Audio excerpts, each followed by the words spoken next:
Here, in the heart of the Amazon, we find the characteristic droppings of that extraordinary creature, Schwarzeneggerus largus. With its incredible strength, it moves by slithering along the ground, has a fascinating ability to merge into the background. Here we see it giving a war cry to its only known enemy, the alien, and we may just be able to...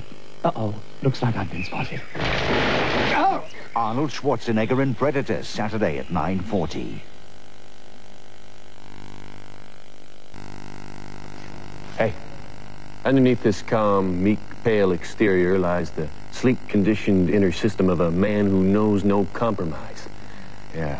Some of us around here eat a very high-fiber cereal. Okay?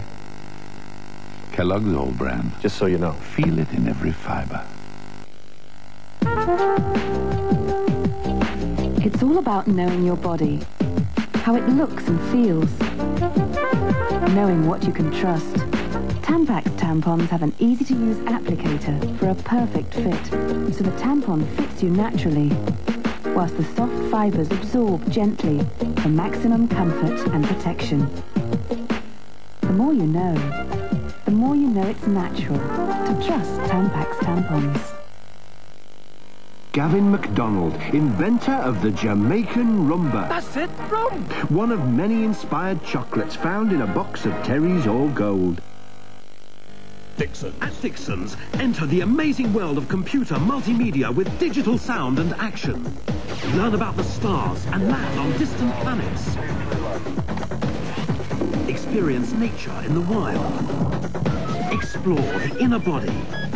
And do battle against alien creatures. You'll find all the top names, all the top software titles, and big savings with discount vouchers when you discover Multimedia World at Dixon's now. When it comes to gifts, you'll find superb choice and value at Cooperative House, with great gift ideas for all the family. From the stocking filler to that extra special gift. At these prices, it must be Christmas. Cooperative House, Plymouth, where service and value mean a great deal. These are the greatest hits of the 90s. 50 classic top 10 hits on 3 brilliant CDs. The greatest hits of the 90s.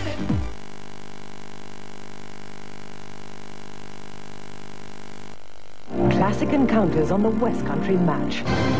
Liverpool are on the glory trail in the Coca-Cola Cup, but so too are Blackburn with the sheer class of Alan Shearer. And Manchester City have been looking good on the road to Wembley, but now the mighty Magpies stand in their way. Highlights from the 4th round of the Coca-Cola Cup, tonight at 10:50 on Westcountry. Half an hour's time, we report the latest news from around the southwest. First, it's over to the news team at ITN for News at 10.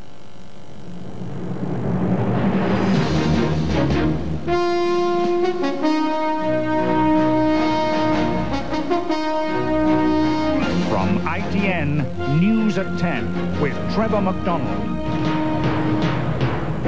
How hundreds were rescued from a blazing liner. A father's tribute to his murdered son. Open all hours, shopping may never be the same again. And 30 years on, Beatlemania makes a comeback. Good evening. Nearly 1,000 people were plucked to safety from the Indian Ocean today after a fire turned their holiday cruise liner into a blazing inferno. 2 passengers, one of them British, died when the fire broke out on the Italian-owned Achille Lauro. Many were in evening dress as they boarded the lifeboats. There had been a party on board.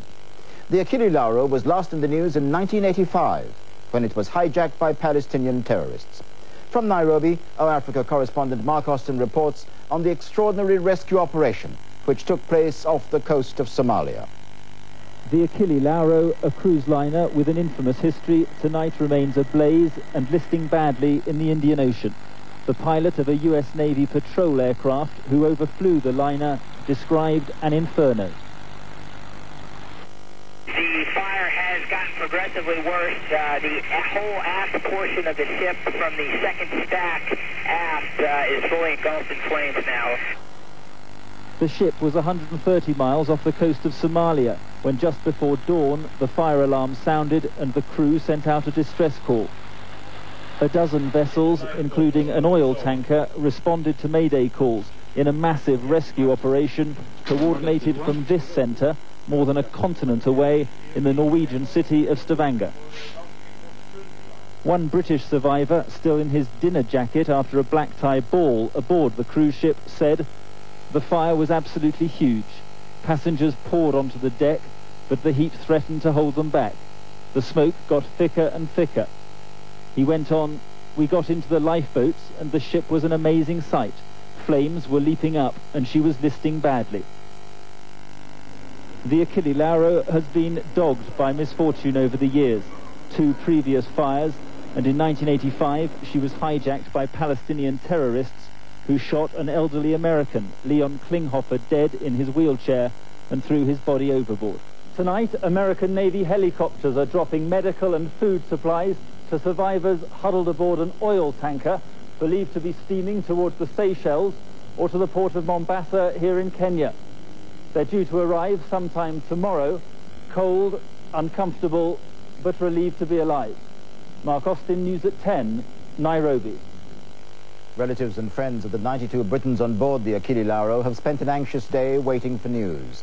Some of the Britons were members of the ship's entertainment troupe. ITN's Joan Thurkettle has more. Here in Britain, huge relief for the family of Roger Butler, one of the ship's entertainers. Ella, Roger's daughter, heard the news on breakfast television. I was frightened and, well, I was scared that something would happen to him, but I didn't want anything to happen to him, so I was quite frightened and worried. But now I know it's not him, I'm a bit better. This amateur video shows Roger at work on the Achille Lauro, as his wife told Westcountry television entertainment is his life. I'm sure the first thing he would do was pick up the ukulele and give them all a tune in the lifeboat. George Podmore was also on the ship, along with his sister Merle and her husband. I phoned the shipping agent in Italy, and they said to me I mustn't worry, that a Greek liner had picked all of the passengers up and that they were all safe, and I was very, very happy about that, because it was a terrible thing. It's my brother and sister. And it's not just British relatives who've had an anxious wait. In Naples, friends and family besieged the head office of Star Lauro, desperate for information. For them also, the passing hours brought good news and indescribable relief. So, how safe are cruise liners, which carry thousands of holidaymakers across the world's oceans every year? Here's our science editor, Lawrence McGinty. The Achille Lauro was launched 48 years ago in Holland. But although it's an old ship, it's been continually refitted to meet the latest safety standards. Indeed, its last lifeboat test was only 11 days ago as it left Genoa. The vessel is a classic cruise ship, a 24,000-ton liner with 7 decks of polished teak wood. She has 381 cabins, accommodating about 800 passengers. Reports about where the fire started aren't clear. One says it began in the engine room, another says in the passenger accommodation. But although the fire spread rapidly, almost all the passengers and crew escaped safely. We don't know what happened in this incident. What we do know is that the safety procedures and the evacuation procedures and the lifeboat drill worked incredibly well, and I think that's all credit to the Italian crew and the company. 5.5 million people a year enjoy the pleasures of cruising. Most of them don't give a second thought to safety, and the statistics back them up. In 1992, only 246 people were lost at sea on any kind of merchant vessel, including cargo ships. By and large, cruise ships seem to be a safe bet. Wouldn't be at all worried with the vast majority of these cruise ships. They operate to good standards, they're reasonably safe, and this sort of incident is happily relatively rare. The Achille Lauro apparently has a good safety record despite previous smaller fires on board. Today's accident may have been no more than that, an accident. The father of Ricky Neves spoke with crushing emotion today about his murdered son. Ricky's body was found yesterday close to his home in Peterborough. His father called him the best boy in the world. Tonight, local youngsters challenged the suggestion that Ricky was seen with a group of older children just before he went missing. ITN's Colin Baker reports from Peterborough. It is the main gathering point for young people, a parade of shops on a large housing estate. A mystery witness has told police that he saw Ricky here on Monday evening with older children, but these teenagers say that they were here Monday and Ricky most certainly was not. We didn't see him around here. There's no description of him around here. And you were here for a long time? Yeah. The witness is a friend of Ricky's mother. He's told police he recognised the child, but couldn't name any of the children Ricky was talking to. The small woodland where Ricky's body was found is still cordoned off, with detectives searching for his clothing. Ricky has been described as being difficult and moody. His mother had 3 other children to look after. So, at the age of 6, little Ricky was allowed to walk to school on his own. When he didn't turn up for classes on Monday, no one was concerned because he'd often played truant before. Ricky's body was found by police officers searching the estate. He was less than half a mile from home.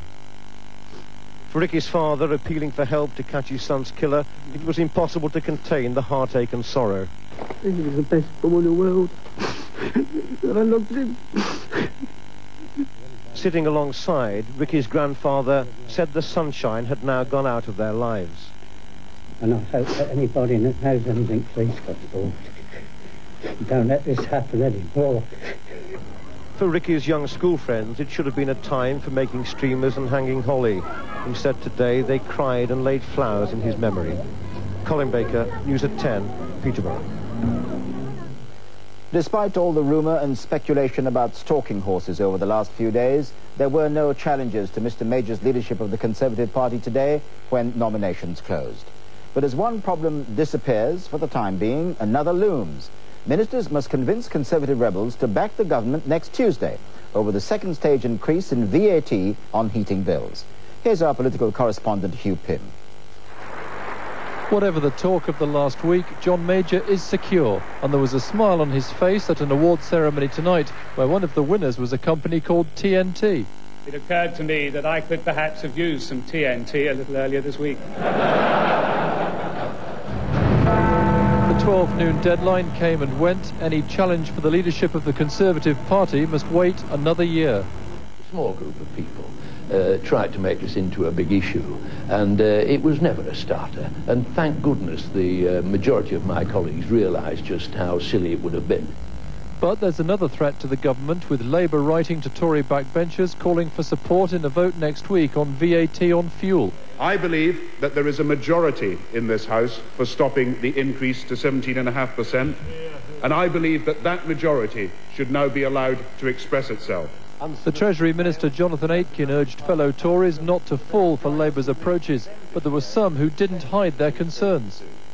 And it seems to me a great shame that it's not been possible to drop the second tranche of this increase in the VAT, so that, as I say, a little warmth can flow into every home in the land and they can share in the success that we've had.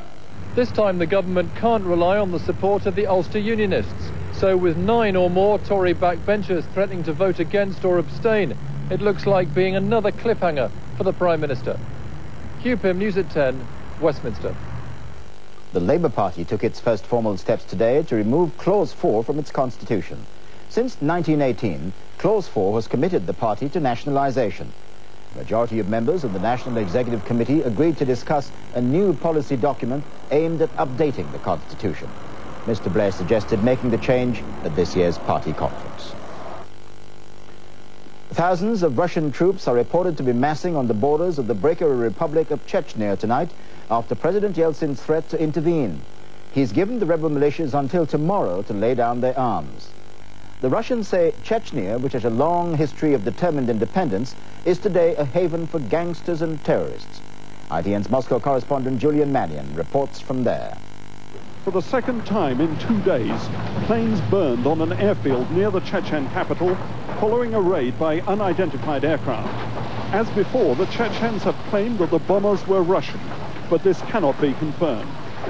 Meanwhile, preparations for a possible Russian military invasion of Chechnya appear to be underway. All this afternoon, massive Antonov transport aircraft were arriving at the airport at Vladikavkaz, the nearest Russian town to Chechnya. They brought in a stream of troops and equipment, and many more combat troops are deployed close to the Chechen border. In the Chechen capital Grozny, the threat of Russian intervention appears to have boosted support for the breakaway government that Moscow is trying to remove. Many are joining armed militias and say that they are ready to fight the Russians. These people have grown used to independence since the fall of the Soviet Union, and though they are still officially part of Russia, they seem unwilling to accept it. The militiamen proudly showed us 2 of their Russian prisoners, young men who were captured fighting for the Chechen opposition forces during their failed uprising last weekend. As the crisis deepens, there is no sign that the Chechen president Jokhar Dudayev and his supporters will agree to Russia's terms, which effectively amount to surrender. Boris Yeltsin has set a deadline of tomorrow morning for these Chechen militias to lay down their arms. But tonight they've still got their guns, and they seem to be preparing for war. Julian Mannion, News at 10, inside Chechnya. Still to come on News at 10 tonight, Beatlemania returns to Merseyside. Plus, new evidence on cot deaths. The people of Sarajevo vent their anger on the United Nations. And time to shop. New laws come into force tomorrow. It's 10:15. Would you fancy shopping at this time of night?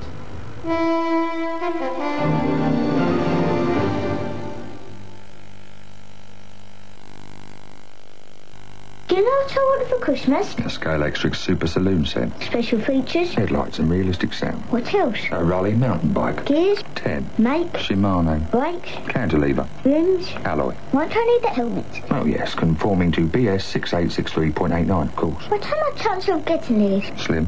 How do you get your information? I'm a dad, that's my job. For a whole catalogue of answers, Argos takes care of it. It's Foster and Allen's best album ever. Songs we love to sing. Available now from record shops everywhere. And there's a new video too. Loss of dignity. Despair. Desperate acts born from frustration. And ultimately, extinction. The cause, a cunning new widget in a can of Worthingtons, making chilling it a thing of the past. Unfortunately, perfect bitter at the perfect temperature looks like making fridges a thing of the past, too. So you don't need to fridge it with Worthington's widget.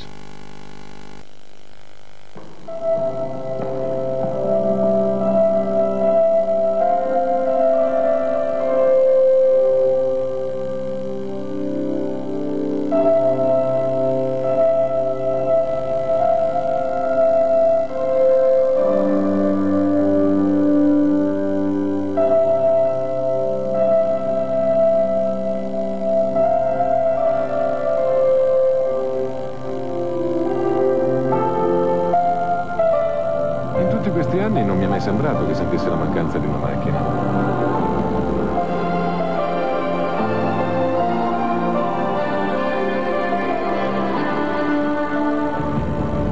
Mondeo. It makes all the difference. The business end of this new Black & Decker cordless drill is sporting the new twist-lock chuck. And now we're going to be rather unsporting and show you in this comparison what's so good about our new chuck. The new twist-lock range of mains and cordless from Black & Decker. The key advantage is there is no key. Ice cream Christmas trees and snowmen. We're not kids anymore, Mum. I'm going to bite your head off, Mr. Snowman. If Mum's gone to Iceland, you've got a great meal on ice. This Christmas at Debenhams, you'll find gifts in silver and gold, glass and brass, taffeta and lace, porcelain and paper. Family gifts at affordable prices. At Christmas, the difference is Debenhams.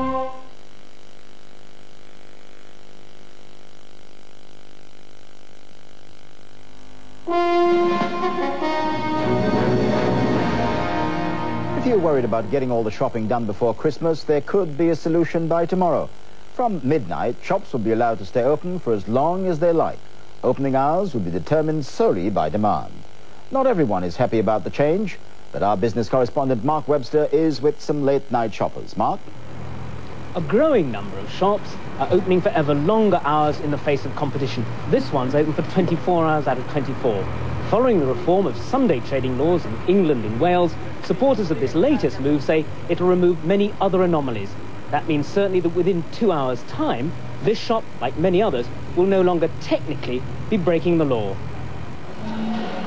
Stores which have jumped the gun with late-night opening say it has had an excellent response from the public. Here they've had 2,000 extra customers a week since longer hours began in October. But the public reaction to unlimited opening is mixed. Great. I won't have to sort of rush in and rush out. If you're working, well, you know, hours are to suit you, so... No, I'm an old-fashioned bloke. I think some people should have some rest sometimes. Up to now, the law in England and Wales said shops had to close at 8 p.m, though they could stay open till 9 one night a week if they wanted. As from midnight tonight, the law allows shops to open all hours 6 days a week in England and Wales and 7 days in Scotland. How much the change will affect the high street isn't clear, but in the run-up to Christmas, it's thought many stores will welcome the change. I think small retailers, with their ability to be more flexible perhaps than some of the big multiples, will be able to respond more quickly to what they perceive their customers want and when they want it. Though the shops say longer opening hours will mean more jobs, the Shop Workers' Union fears it means a dramatic erosion of protection for workers. What we're talking about now is putting women particularly at great risk working until 9, 10, maybe 11 o'clock in the evening, and we're opposed. We don't think it's necessary. But retailers and government hope that after months of disappointing sales in the high street, longer hours will help provide a pre-Christmas boost. Mark Webster, News at 10, Central London. The United Nations Secretary-General Dr. Boutros Ghali warned today that UN peacekeepers might be pulled out of Bosnia if the warring factions continue to refuse to negotiate a ceasefire. In Sarajevo today, the Secretary-General was jeered by Muslim protesters and snubbed by Serb leaders. From the Bosnian capital, ITN's Paul Davies reports. The UN mission in Bosnia is at a turning point. With an increasing number of member states calling for the withdrawal of the UN force, the Secretary-General flew into Sarajevo, one of his VIP jets almost adding to the casualties among the men in blue helmets. His soldiers can't stop the fighting, his aid teams can't deliver food, but Boutros Ghali was trying to sound upbeat. I'm an optimist. I hope that we will create a new momentum in favor of a ceasefire in Bihar. An armoured convoy swept the Secretary-General through the battered city, the president of the Muslim-led government, the first to hear his appeal for an immediate end to hostilities across Bosnia. In Sarajevo, the UN is increasingly unpopular, accused of appeasing the Serbs. The Secretary-General acknowledged the demonstrators with a thick smile, but there were worse insults to come, as he admitted that the leader of the Bosnian Serbs had refused to meet him to hear his ultimatum.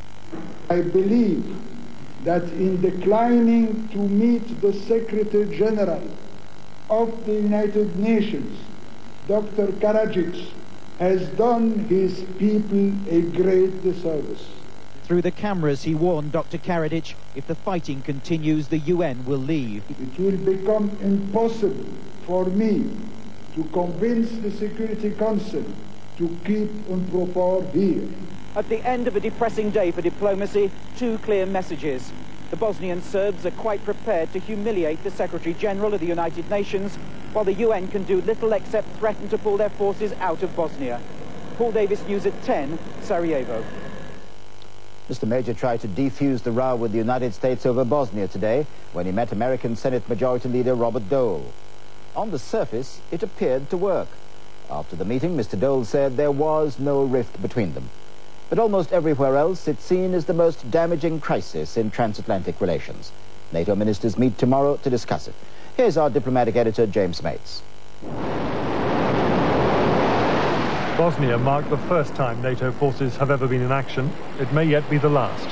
The failure of Western policy in Bosnia is not NATO's fault, but the alliance that has guaranteed Europe's security throughout the Cold War could become the principal victim. The most powerful man in the US Senate was in London today meeting a former Cold Warrior. Most Americans were happier with Europe when she was in charge. Now there's disenchantment. If you added up everything that NATO's done to help the Bosnians, it wouldn't fill a half a page, and it hasn't made one scintilla of difference. 3 years ago, Europe thought it could cope in Bosnia without the Americans. If one problem can be solved by the Europeans, it's the Yugoslav problem. 3 years on, and the Bosnian people know that's not true. And now beleaguered Europeans are complaining the US has done nothing to help. Americans have hated what they've seen. For the first time in half a century, they're wondering if Europe should be their concern. NATO has been damaged by it. I think Atlantic unity has been severely fractured. The moral authority of the West, which triumphantly concluded the Cold War, has been severely undermined. But the NATO alliance was created to keep the Russians out of Europe, not the Serbs out of Bosnia. The end of communism in Europe justified everything NATO stood for, but also removed the essential glue that held the alliance together. There were all sorts of occasions when the alliance did get very strained, but hitherto it's always been overcome comparatively easily because there's been an objective, which was, if you like, the fear of all the Western European countries of Soviet aggression. I, William Jefferson Clinton. The West is now being led by a man who was elected on a promise of America first. Half the country's congressmen were first elected after the Berlin Wall came down.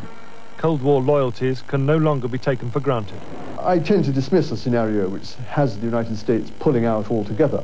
But the relationship will only prosper if we work on it, we give it the importance it deserves. I think that's been allowed to slip recently. Through all the diplomatic wrangling of the last few days, it's been easy to forget why NATO was formed, to prevent the carnage of 2 world wars ever happening again in Europe. Cold War or no Cold War, that remains of vital interest on both sides of the Atlantic, and should of itself be enough to ensure that NATO does have a future. James Mates, News at 10 in Whitehall. Prompted by ITV's Cook report, the Chief Medical Officer named a team of scientists today who will investigate the programme's claims about cot deaths. They'll check whether a fire-retardant chemical in mattresses is partly to blame. The programme's come up with more evidence about the dangers. Our health correspondent Anya Sitaram reports. Cook report scientists tested hair samples from 50 babies and their mothers. In some cases, the concentration of the chemical antimony, which is found in some cot mattresses, was up to 100 times higher in the children than the adults. The programme says this is more evidence that mattresses are giving off toxic fumes. I was surprised at how high the babies were relative to their mothers. Mother has had much more time to accumulate antimony. Admittedly, it grows out with the hair, but the average baby was 20 times as high as its mother.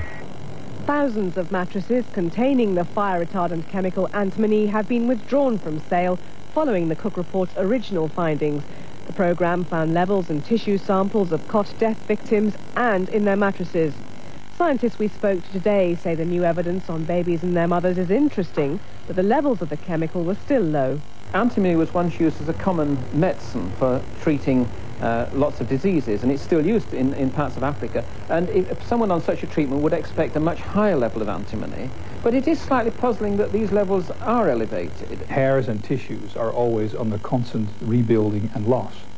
So if children get more per day than their mothers, it will be higher than their mothers. But they can get it from a number of sources other than mattresses.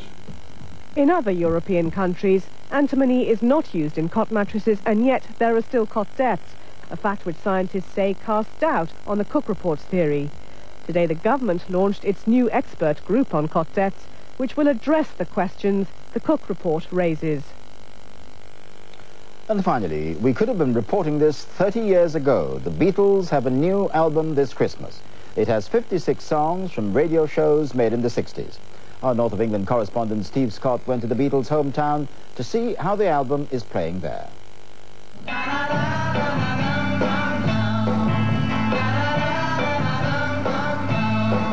Beatlemania is back. The new 30-year-old album from the Fab Four has provoked a wave of nostalgia here in Liverpool, across the country and further afield. We've had calls from America for telephone sales, people who wanted to buy it now, today, rather than wait till the 6th of December when it goes out in the States. It's a collection packed with tracks never heard before, possessing a rough-cut quality of the early days as the hysteria began to take hold. A fascinating example if they went on to make oil paintings later. This is their rough sketch sheet. Songs which were collecting dust in the archives are now collecting thousands at the tills. Still got good voices, haven't they? There you go. I might buy some, Mum. Some of them I haven't, I've heard, but I haven't heard them for a long time. More than 30 years since the birth of the Mersey Beat, and for many, today's release has brought the memories flooding back. The album may even win over a new generation of fans, giving the 90s pop stars a run for their money in the Christmas charts.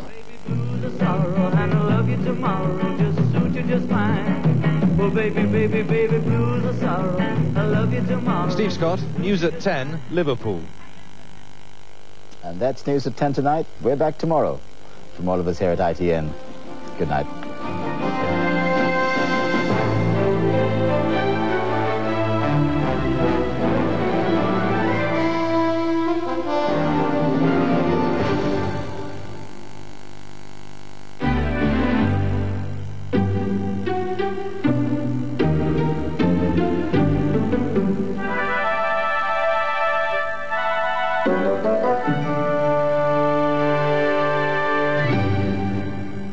Hello, good evening. Well, the weather patterns around the UK are changing only very, very slowly at the moment. So for the most part tomorrow, for most of us, it's rather more in the way of gloomy weather once again. There's still the high pressure on the horizon. It's still looking after our weather across the whole of the UK, basically. It's out there to the east. It keeps a run of southerly winds, so it means it's mild. These southerly winds have been laden with a loss of cloud. But gradually we are seeing that cloud beginning to break up a little bit. For the moment, though, starting with tomorrow, central and eastern parts right up into eastern Scotland, another grey, rather misty start, with perhaps the odd denser patch of fog, especially near that east coast. There'll be some tendency for the cloud to thin a little bit and things become a bit brighter as we go through the day. I think particularly in parts of the Midlands, perhaps East Anglia, perhaps even Cumbria getting a trifle brighter. For the best of the brightness tomorrow really looks like being across southern counties of England, perhaps into South Wales, and up this western side. However, on this western side, once again, you'd likely to see the odd light shower here and there. Temperatures at the best a little bit up on today, around 13, which is 55, but with the wind off the North Sea, that North Sea coast rather chilly.